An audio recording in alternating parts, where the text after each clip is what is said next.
Hello বন্ধুরা, আমরা এখন চলে এসেছি শ্রী শ্রী শঙ্করাচার্য মন্দির। এই মন্দিরে আপনারা প্রবেশ করলে মনে হবে পাঞ্জাবের যেন স্বর্ণ মন্দিরে এসে গেছি। এই মন্দিরের দুটো সিংহের মূর্তি আপনাকে সুস্বাগত জানাবে। এই মন্দিরে প্রবেশ করলে মনে হবে যেন শান্ত স্নিগ্ধ পরিবেশ। মন্দিরের বাঁদিকেই আপনারা দেখতে পাবেন গণেশের মূর্তি। তারপরেই আপনারা দেখতে পাবেন বীর হনুমানের মূর্তি। আর এই মন্দিরে অজস্র দেবদেবীর মূর্তি আঁকা রয়েছে। এই প্রত্যেক মূর্তি আলাদা আলাদা মন্দিরের মধ্যে প্রতিস্থাপন করা রয়েছে। তারপরেই আপনারা দেখবেন সুদীর্ঘ কারুকার্য এই গেট।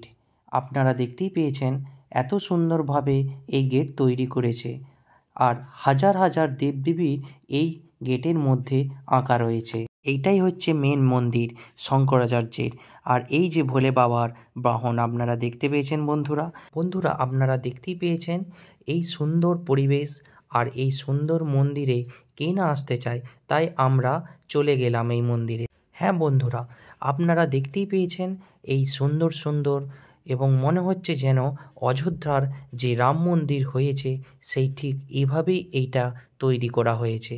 হ্যাঁ বন্ধুরা, আপনারা দেখতেই পেয়েছেন এত সুন্দর নকশা করে হাজার হাজার দেবদেবী এর মধ্যে রয়েছে। আমরা মন্দিরের পেছনের দিকে গেলাম, দেখলাম আরও দেবদেবীর ছবি আঁকা রয়েছে। মন্দিরের পেছনের দিকেই যদি আপনারা যান তাহলে দেখতে পাবেন শ্রীকৃষ্ণ একটা মূর্তি।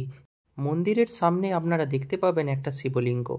আমার এই যদি ভিডিওটা ভালো লেগে থাকে লাইক শেয়ার সাবস্ক্রাইব করতে ভুলবেন না। টাটা।